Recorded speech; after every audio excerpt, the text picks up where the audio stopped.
Romanos 2, a partir do verso 17, até o final do capítulo 3. Eis que tu, que tens por sobrenome judeu, e repousas na lei e te glorias em Deus, e sabes a sua vontade, e aprovas as coisas excelentes, sendo instruído por lei, e confia que és guia dos cegos, luz dos que estão em trevas, instruidor de nécios, mestre de crianças, que tens a forma da ciência e da verdade na lei. Tu, pois, que ensinas a outro, não te ensinas a ti mesmo? Tu que pregas que não se deve furtar, furtas? Tu que dizes que não se deve adulterar, adulteras? Tu que abominas os ídolos, cometes sacrilégio? Tu que te glorias na lei, desonras a Deus pela transgressão da lei? Porque, como está escrito, o nome de Deus é blasfemado entre os gentios por causa de vós. Porque a circuncisão é, na verdade, proveitosa, se tu guardares a lei. Mas se tu és transgressor da lei, a tua circuncisão se torna incircuncisão. Se, pois, a incircuncisão guardar os preceitos da lei, porventura a incircuncisão não será reputada como circuncisão? E a incircuncisão, que por natureza o é, se cumpre a lei, não te julgará? Porventura a ti, que pela letra e circuncisão és transgressor da lei? Porque não é judeu o que é exteriormente, nem é circuncisão a que é exteriormente na carne, mas judeu o que é no interior, e circuncisão a que é do coração, no espírito, não na letra, cujo louvor não provém dos homens, mas de Deus.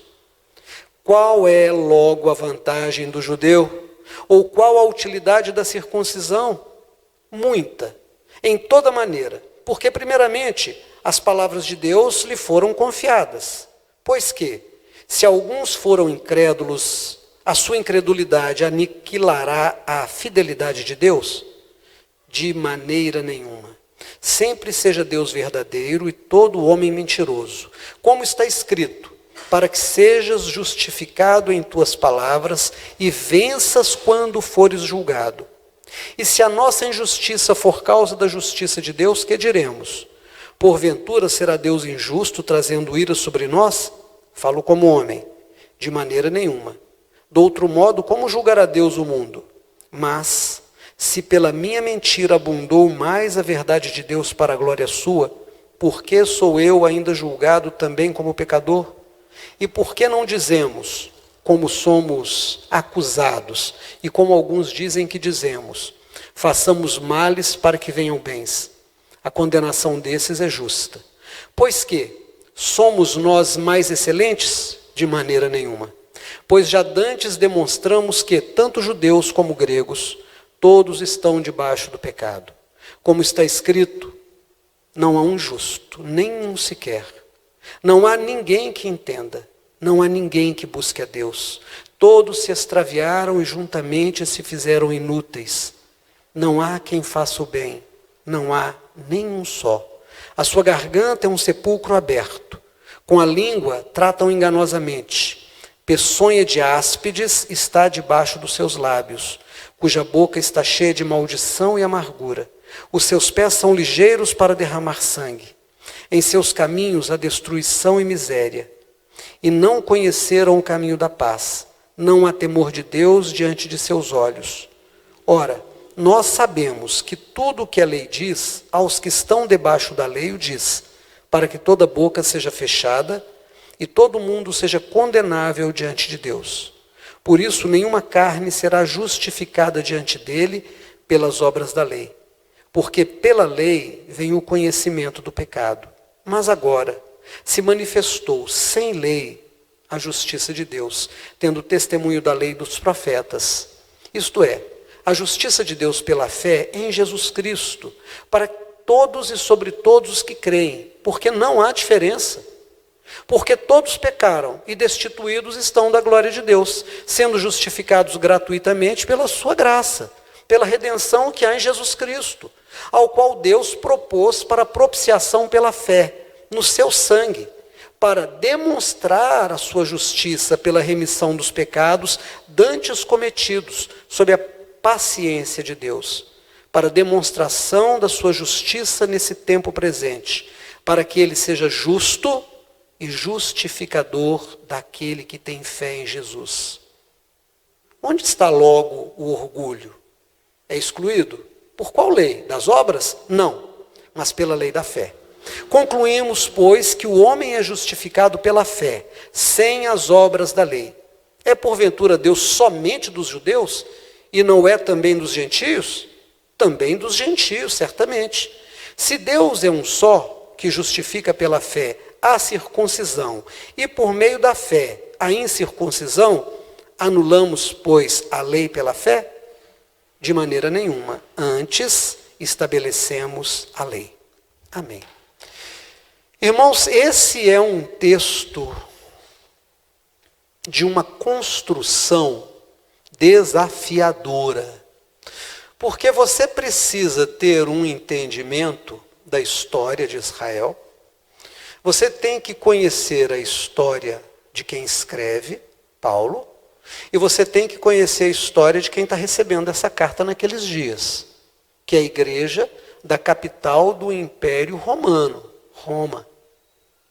Então vamos lá. Quem é Israel na história? Israel é um povo levantado por Deus a partir de um homem, Abraão, para ser a testemunha de Deus na terra. Não para ser um povo exclusivo de Deus para sempre. Não para ser um povo melhor do que os outros povos diante de Deus para sempre. Deus levanta um povo para ser a sua testemunha. Israel significa príncipe com Deus, que é uma referência a Jesus que nasceria no tempo apropriado, o Filho de Deus, Jesus de Nazaré. Conhecemos essa história. Quem é Paulo? Paulo foi um fariseu, ele era membro da seita dos fariseus. Paulo era um intelectual que estudou com os melhores mestres daqueles dias, conhecia a filosofia grega, sabia falar o latim, o grego, o hebraico e o aramaico, era um homem que estudou a história de Israel e a religião aos pés de um dos maiores mestres, Gamaliel, e ele era tão zeloso das tradições judaicas que ele persegue a igreja nascente de Jesus. Ele vai atrás de todos que pregavam o evangelho de Jesus para os prender e consentia que tais pessoas fossem assassinadas em nome da sua fé judaica. Ele tem uma experiência quando está indo à cidade de Damasco, capital da Síria, para prender judeus que professavam a fé em Jesus. Ele é tomado no meio do caminho por uma luz, vai ao chão, fica cego, e Jesus se manifesta a ele, e a partir daquele momento ele muda. Ele passa a ser pregador da fé que antes ele perseguia. Quem é que está recebendo a carta? Judeus que estavam fugindo da perseguição, que em Israel acontecia aos cristãos, que haviam chegado à capital do império, que moravam lá, e que agora estavam sendo muito orgulhosos, porque Jesus era judeu. Os apóstolos de Jesus, todos judeus. As escrituras sagradas, a Torá dos judeus. Então, quando eles se reuniam com pessoas de Roma, da Grécia, de outros lugares do mundo, que também moravam ali, eles se sentiam superiores. E eles estavam com uma prática de fé muito relativizada. Significava que eles não estavam levando a sério praticar a palavra. Então Paulo vai escrever uma carta e ele vai abordar do início ao fim dessa carta muitos temas. E desse texto eu quero pegar 3 pontos. O primeiro ponto é a primeira parte que nós lemos. Eu vou te chamar para a gente ler 1 ou 2 versículos para nós nos lembrarmos.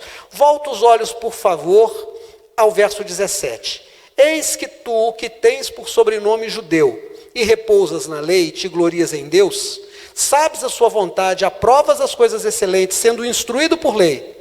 Tu confias que é que é guia dos cegos, luz dos que estão nas trevas, instruidor de nécios, mestre de crianças, que tem a forma da ciência e da verdade na lei. Tu, pois, que ensinas o outro, não ensinas a ti mesmo? Tu que pregas que não se deve furtar, furta? Tu que dizes que não se deve adulterar, adulteras?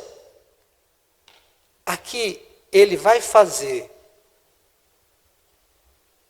um comentário sobre algo que nós também comentamos hoje na escola dominical. A diferença entre moral e ética. Moral é um conjunto de valores que nós adotamos e defendemos. Eu adoto para mim um conjunto de valores. O que é um valor? É uma norma fundamental, é uma norma pela qual eu me conduzo na vida, é uma norma pela qual eu vivo. Então eu aprendi, por exemplo, como uma norma fundamental, respeito aos mais velhos. Isso minha mãe me ensinou. Minha mãe me ensinou isso. É uma norma fundamental. Respeito ao doente. Respeito ao pobre. Respeito àquele que está numa situação difícil. Eu me lembro muito bem da minha mãe chamando a mim e meus irmãos e dizendo: se você estiver andando na rua e alguém cair e rolar da mão dessas pessoas uma maçã, uma mão, alguma coisa, não ria. Corra e recolha tudo que você puder e entregue para aquela pessoa. Ajude aquela pessoa a se levantar. Quer ver uma outra norma fundamental? Não roube. Não leve para casa aquilo que não te pertence. O que é dos outros é dos outros. Não pega. Nem por brincadeira. Nem por brincadeira você pega. Uma norma fundamental. Outra norma fundamental. Trabalha e ganha o seu pão. Você não tem que viver do que o outro faz. Se você quer alguma coisa, trabalhe e compra. Normas fundamentais. Então, a moral é esse conjunto de regras que eu defendo e digo, isso é o que está certo. Agora, o que é ética? Ética é a prática daquilo que é a minha moral. Eu não acredito que eu devo trabalhar e que eu não devo roubar, mas eu estou roubando. Eu sou motorista de táxi ou de Uber, a corrida dá R$27, a pessoa veio do interior, não conhece a cidade, pega o meu carro e eu começo a passear com ela por muitos lugares, e aquela corrida que dava R$27, eu cobro 127. Eu estou roubando. Estou roubando. A pessoa chega na minha oficina, eu sou um mecânico de carro, e eu percebo que é uma limpezazinha que eu tenho que fazer num cabo. Eu dou um orçamento para ele dizendo, você tem que trocar um jogo de velas, um jogo de cabo, 2 bobinas, fazer a limpeza dos bicos injetores, vai ficar em R$700. Eu sou eletricista, a pessoa chega, o serviço é trocar um disjuntor na parede, aquela chavinha que liga e desliga, porque ela estragou. Eu olho e digo, a instalação está toda em curto, nós vamos ter que fazer a troca total. Eu estou roubando. Eu digo, eu entendo que a Bíblia diz, eu entendo que as regras que o Senhor coloca, que os mandamentos de Deus são bons, são santos. Eu sei que eu devo respeito às autoridades, eu sei que eu devo respeito aos irmãos, eu sei que eu devo servir a Deus com os meus bens, com o meu trabalho, com o meu talento, com o meu tempo, eu sei que eu preciso buscar o Espírito Santo, eu sei que eu tenho que ter uma vida de oração, eu sei que eu não sou melhor do que ninguém, porque eu também sou pecador, eu sou feito de um barro apodrecido, e foi a misericórdia de Jesus que me tirou daquele lamaçal, que me constituiu uma nova criatura. Como posso eu então achar que eu sou melhor do que alguém? Isso é o que eu defendo. Mas de repente eu olho e digo assim, fulano vai para o inferno, por quê? Porque é idólatra. E cicrano, aquele ali não tem salvação. Por quê? Porque é gay. Pessoal da Pemba, pessoal da Macumba, não tem parte com Deus. Peraí, eu estou começando a dizer que eu sou melhor do que os outros? Eu estou começando a dizer que eu sou melhor do que todas essas pessoas? Paulo diz assim, peraí, essa é a primeira grande lição que a gente viu nesse texto. Você que se diz judeu, que se orgulha de ter na lei dos judeus os mandamentos certos, você que diz que é professor de crianças, que guia os cegos, você que diz que não deve adulterar, você adultera? Você que diz que não deve roubar, você rouba? E você está achando que Deus não vai pesar a mão sobre você? A primeira grande questão que esse texto traz é a relação entre moral e ética. Se eu tenho uma moral cristã, se eu entendo os mandamentos de Deus, eu preciso praticar os mandamentos de Deus. Se eu sei que eu sou servo, o que significa servo? Servo significa aquele que serve. Se eu sou servo, eu sirvo. Sirvo a quem? A Deus e a quem Deus mandou que eu sirva. Eu sou servo de Deus. Eu não tenho mais 24 horas do dia para mim. Eu tenho 24 horas do dia para o meu Senhor. Eu não tenho um conjunto de bens para mim. O conjunto de bens que eu tenho em minhas mãos, em meu poder, eu administro para Ele. Eu não sou senhor de ninguém, seja meu marido, minha esposa, meus filhos. Eu sou um parceiro de vida dessa mulher que caminha comigo como esposa. Eu sou um companheiro de vida com estes que o Senhor me deu na vida e que eu chamo de filhos. Mas eu não sou dono dessas vidas. Também não posso ser tido como propriedade, porque nós, eu e ele, somos propriedade do Senhor, somos conservos, servimos a Deus. Eu me lembro quando batizei meus filhos, e eu pude dizer quando batizei os meus filhos, né? Eu sou o seu pastor na igreja, seu pai na vida e seu irmão na fé. A gente tem que entender isso. Então a primeira grande lição do texto de Romanos, nesse conjunto que nós lemos, é esse. Meu irmão, como é que você sabe que tem que vir à igreja e não vem? Como é que você sabe que você tem vida de oração e não ora? Como é que você sabe que tem que ter vida de leitura da palavra e não conhece a palavra? Como é que você sabe que tem que ter vida de servir ao mais pobre e não serve? Como é que você sabe que tem que servir na igreja com o ministério, com o dom que o Senhor te deu, e você não faz isso? Como é que você que sabe que tem que manter a santidade da sua vida, não mantém a santidade da sua vida? Você acha que Deus vai deixar passar? Você acha que Deus é um bobo? Não. Paulo está dizendo, não é. Essa é a primeira grande lição que fica para nós.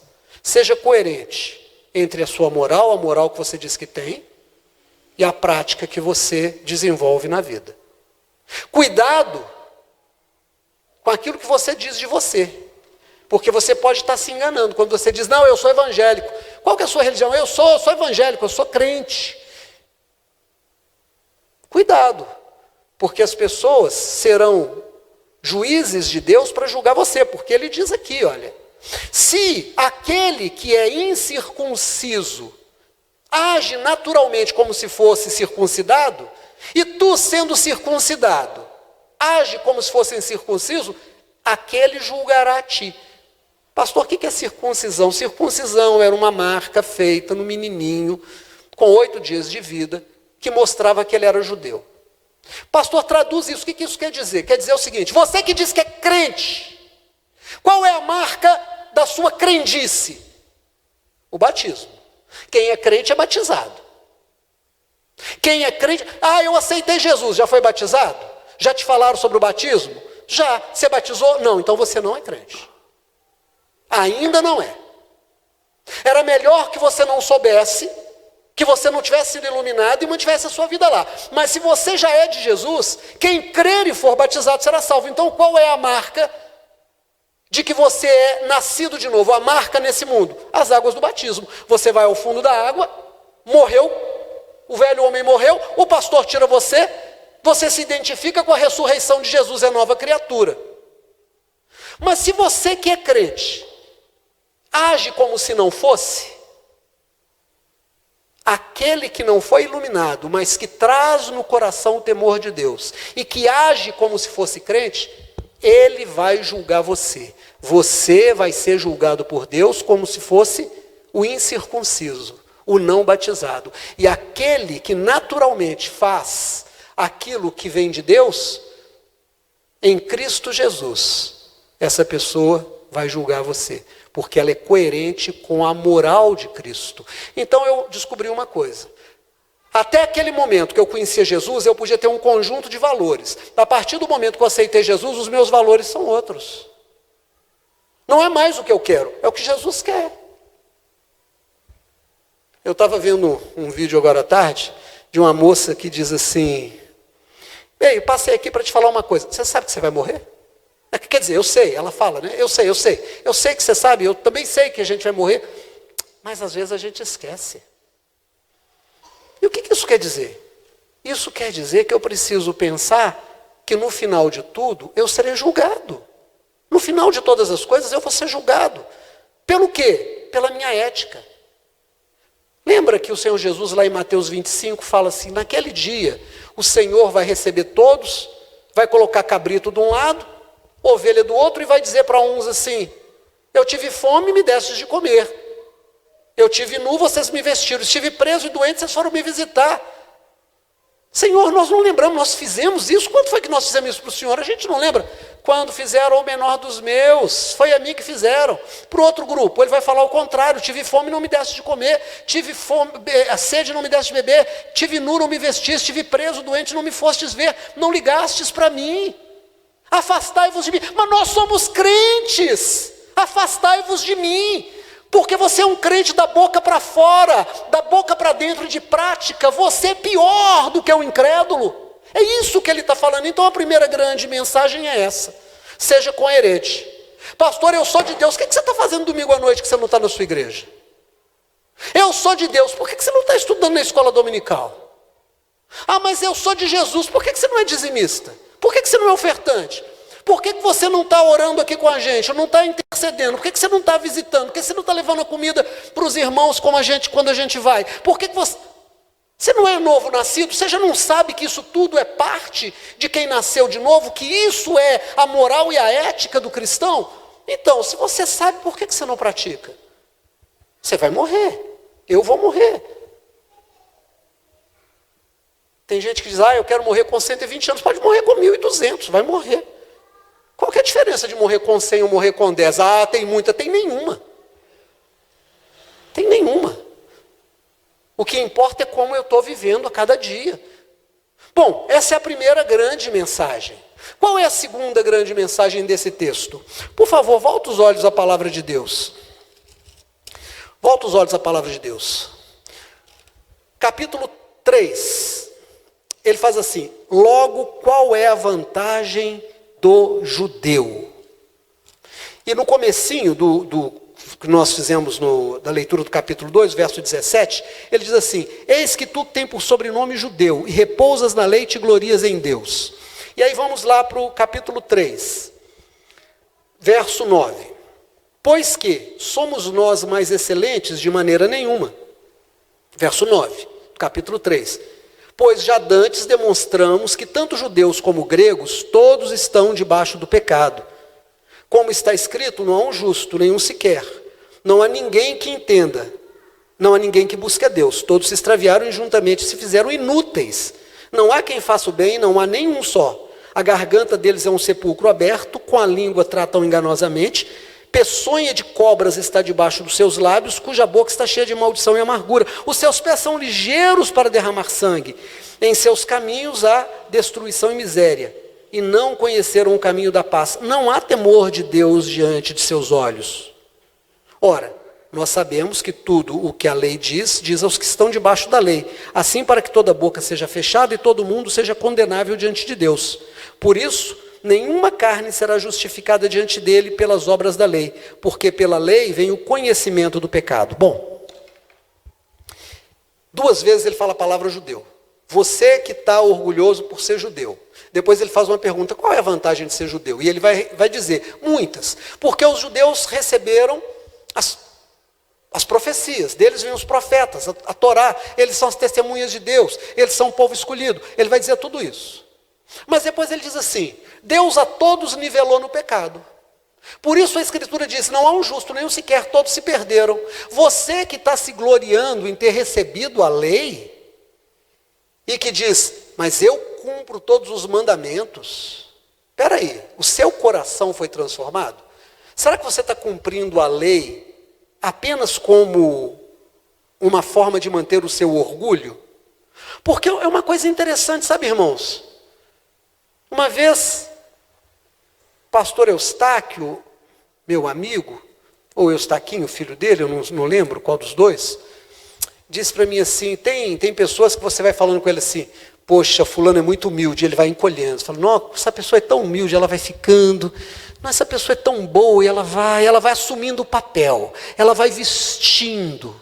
Jesus disse, tem pessoas que vão orar nas ruas, e elas querem ser vistas. Ó grande Deus e poderoso Pai das luzes, tu que és, e todo mundo está vendo. Os judeus escreviam mandamentos na barra das suas roupas. Jesus disse, tem gente que está largando a barra da roupa e escrevendo os mandamentos bem grande para todo mundo ver. Tem gente, nos dias de hoje, que quer ser visto como um crente perfeito. Eu conheço a Bíblia toda. Eu já li a Bíblia toda 35 vezes. Olha, eu tiro o dízimo até de um queijo. Se alguém me der um queijo, se o pastor Zé for na roça, eu estou aqui meio que profetizando, e trouxer um queijo para mim. Às vezes a gente fala, às vezes a gente profetiza, não sei, né? Eu vou pesar esse queijo, saber quanto custa o queijo que eu ganhei? R$40. Está aqui R$4, porque eu não fico devendo. Você está fazendo isso por orgulho? Você está fazendo isso para que todo mundo saiba? Todo mundo tem que saber? Você tem na lei a sua bandeira, o seu marketing pessoal? Eu sou muito bom.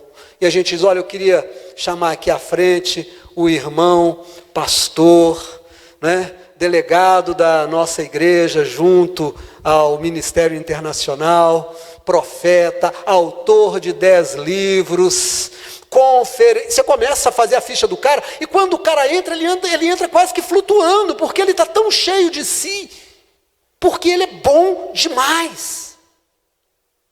Paulo está dizendo, para de pensar que você é bom demais. Obedecer a Deus não é para que você fique orgulhoso, não é para que você se sinta o melhor, a última Coca-Cola do deserto. Obedecer a Deus é para servir a Deus. O que a mão direita fizer, a esquerda não precisa saber. E ele diz, quando você faz isso, o que você está dizendo é, você não presta. Deus nivelou a todos no pecado, para com todos usar de justiça e de misericórdia. Porque a lei por si só não pode salvar ninguém. Porque o que a lei fez não foi dar ao homem condições de vencer o pecado. O que a lei fez foi dizer que o pecado existe. Porque se não houvesse lei, eu não conheceria pecado. Eu só sei que roubar é pecado porque a lei veio e disse, é pecado roubar. Mas mesmo assim, muitas vezes eu pequei roubando mesmo sabendo. Então a lei não me deu dispositivo, não me deu ferramenta, não me deu poder para eu vencer o pecado. A lei só me mostrou que eu sou fraco. Eu vou dar um exemplo nos dias de hoje. Eu tenho um irmão muito querido, né, que eu amo, fala de mim, você faz uma coisa muito errada. Quando você vai pregar, você traz as coisas para o dia de hoje. Irmãos, não tem jeito, eu vou sempre fazer isso, porque é assim que eu sou, é desse jeito que eu prego, é desse jeito que eu sei pregar. Quando nós vemos hoje nos noticiários que um país que se chama Israel, príncipe com Deus, para tomar um pedaço de chão de um mundo que vai queimar, que a própria Torá diz isso, derramam toneladas de bombas americanas, alemãs, fabricadas no Reino Unido, sobre pessoas e matam crianças e velhos e mulheres. Eu não posso imaginar que aquelas pessoas fazem parte do Israel de Deus, fazem parte de um país chamado Israel, mas não fazem parte do povo chamado Israel. O povo chamado Israel são os nascidos da fé de Abraão, são aqueles que caminham nessa terra como terra estranha, que olham para uma pátria celestial, porque eles sabem que vão herdar uma pátria que está nos céus, porque está escrito na palavra, novos céus e nova terra, porque essas coisas, as primeiras coisas já passaram. Eu preciso entender que Deus nivelou a todos no pecado. Como é que eu posso concordar, mas é para matar terrorista? Tá, e para matar um terrorista você derruba um prédio com 150 pessoas dentro? Você mata 150 para pegar um? Se fosse o contrário, não poderia fazer. Se fosse para pegar 150 e matar um, você não podia ter feito. Eu gosto muito de um filme antigo chamado A Lista de Schindler. Alguém assistiu A Lista de Schindler? No finalzinho do filme, como é que você chama, querido? Pedro. Você vai lembrar, Pedro, que no finalzinho do filme tem uma cena que não é do filme, mas é uma cena verdadeira, onde eles enterraram Schindler em Israel. Os judeus vieram e cada um colocou uma pedrinha em volta da sepultura. Você lembra disso? E tem uma frase escrita assim: aquele que salva uma vida, salvou o mundo inteiro. Isso são os judeus que escreveram no túmulo de Schindler. Quem salvou uma vida, salvou o mundo inteiro. E aí eu pego a frase e digo, se quem salva um, salva o mundo inteiro, quem mata um, mata o mundo inteiro. Quem mata um, mata o mundo inteiro. Então, só tem um jeito de eu vencer o pecado que habita em mim. E ele diz para mim qual é. Olha o que está escrito. Por favor, volta os olhos à palavra de Deus para o verso 21. Mas agora se manifestou sem lei a justiça de Deus, tendo testemunho da lei e dos profetas. Isto é, a justiça de Deus pela fé em Jesus Cristo, para todos e sobre todos os que creem. Porque não há diferença, porque todos pecaram e destituídos estão da glória de Deus, sendo justificados gratuitamente pela sua graça e pela redenção que há em Cristo Jesus. Opa! Aquilo que estava sendo impossível à lei, Deus fez possível em Jesus. Em Jesus eu recebo uma nova natureza. Não vivo mais eu, Cristo vive em mim. A vida que agora tenho, com a qual caminho sobre a terra, não é minha, mas do Filho de Deus que habita em mim. Então, pelo poder do Espírito do Filho de Deus que habita em mim, Ele faz morrer os meus apetites carnais, Ele faz morrer a minha raiva, Ele faz morrer o meu ciúme, Ele faz morrer a minha avareza, Ele faz morrer a minha raiva, Ele me dá uma nova natureza, eu sou constituído de novo. Tem uma menina aqui na igreja que eu gosto muito. Aliás, eu gosto muito de todo mundo aqui da igreja. Mas tem uma que eu estou gostando muito, porque quando eu gosto dela, eu gosto para dois. Né? Que é a Patrícia. Quando eu gosto da Patrícia, atualmente eu gosto da Patrícia para dois, porque ela traz junto com ela a Helena dentro dela. Mas a Helena não está pronta. A Helena está sendo gestada. Por que a Helena não está pronta? Porque ainda não nasceu. É para o final desse mês, não é? De abril? É para o final do mês. Eu ainda não sei quem eu vou ser no final do processo, mas eu estou sendo gestado nova criatura. Eu estou no útero do Espírito Santo, eu estou nas entranhas de Deus, porque eu recebi uma nova natureza que está me transformando, que vem dizendo para mim, não brigue, não briga, deixa levar, quer levar sua capa, deixa levar a camisa, bateu na tua cara, não vai lá e quebra a cara do sujeito, engole o teu orgulho, e se precisar vira o outro lado. Mas o teu inimigo, aquele que falou mal, pegou o telefone, ligou, falou mal de você para Deus e o mundo, comprou, não pagou, ele bate na tua porta e diz, olha, eu não sei com que cara eu vou te falar isso, mas não tem nada lá em casa, meus meninos estão com fome, vai na tua despensa, tira alguma coisa e dá para essa pessoa levar. Mas é teu inimigo? Não, eu não tenho inimigo, ele pode me considerar inimigo, eu estou em Cristo. Eu engulo o meu orgulho, eu pego o meu dinheiro, vou ao supermercado, eu compro uma cesta básica. Eu compro mais que uma cesta. Porque eu estou sendo gestado nova criatura. É isso, essa é a segunda grande mensagem. Não há ninguém bom, e a lei não pode me justificar, eu sou justificado em Jesus. Qual é a terceira mensagem? Porque tem muitas, mas eu peguei só 3. Qual é a terceira mensagem desse texto? Por favor, volta a palavra de Deus, volta aí. Capítulo 3. Amém? Verso 27 em diante. Onde está logo o orgulho? Excluído? Por qual lei? Das obras? Não, mas pela fé. Concluímos, pois, que o homem é justificado pela fé, sem as obras da lei. É porventura Deus somente dos judeus? E não é também dos gentios? Também dos gentios, certamente. Se Deus é um só, que justifica pela fé a circuncisão e por meio da fé a incircuncisão, espera aí, essa é a terceira grande mensagem. Você tem que conhecer isso aqui. Meu irmão, o que significa judeu? Judeu vem da palavra Judá. De onde vem a palavra Judá? Do hebraico. Yu-Hadá. Yu-Hadá. Deus, muito obrigado. Deus, sou grato. Deus, seja louvado. A ideia é, Judá é gratidão. Senhor, muito obrigado. Eu sou grato a Ti. Eu sou devedor do Senhor. Então ele diz assim, qual é a diferença entre esse povo que se acha presenteado por Deus e os outros povos?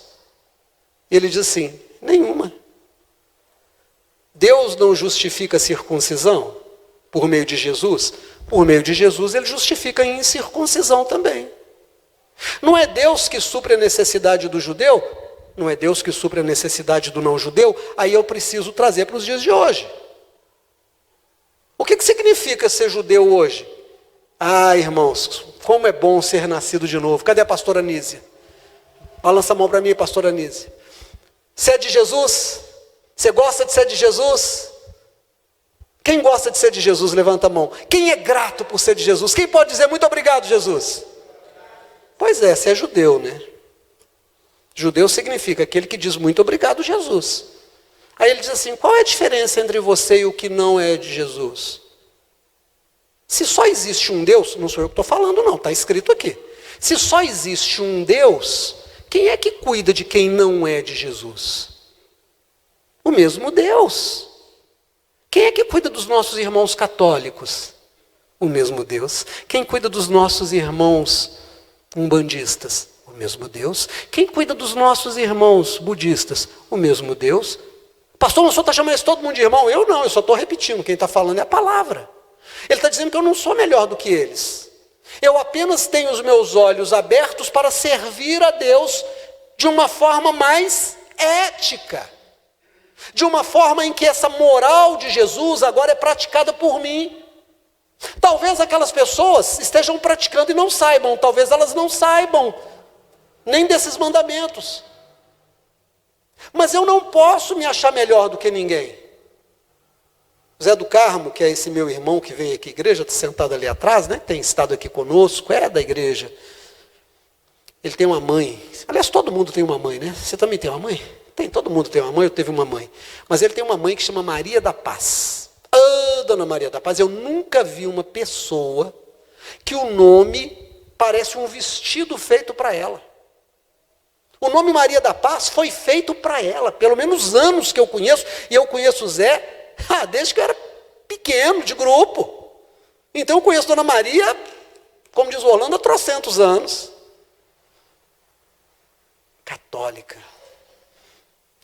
abençoada, mulher de Deus. Por que eu vou dizer que ela não é de Deus?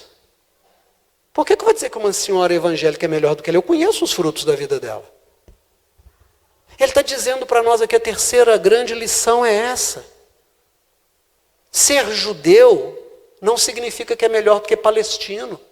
Mas os palestinos devem morrer. Por quê? Está escrito aqui que para Deus não há acepção de pessoas, judeus e não judeus, tudo é a mesma coisa. Quando sofre uma mãe lá porque perdeu seus filhos, Essa lágrima, esse choro está diante do Deus Altíssimo. Quando uma criança diz, eu vou chegar no céu e vou contar para Alá tudo o que os judeus fizeram, Deus vai ouvir e vai cobrar. Porque Ele é Deus de paz e de justiça. Não quero eu ser encontrado lutando com Ele. Não quero eu me sentir melhor do que qualquer pessoa. Porque é isso que a palavra de Deus me ensina. Podíamos estudar mais, mas não temos tempo. Vamos ficar de pé em nome de Jesus?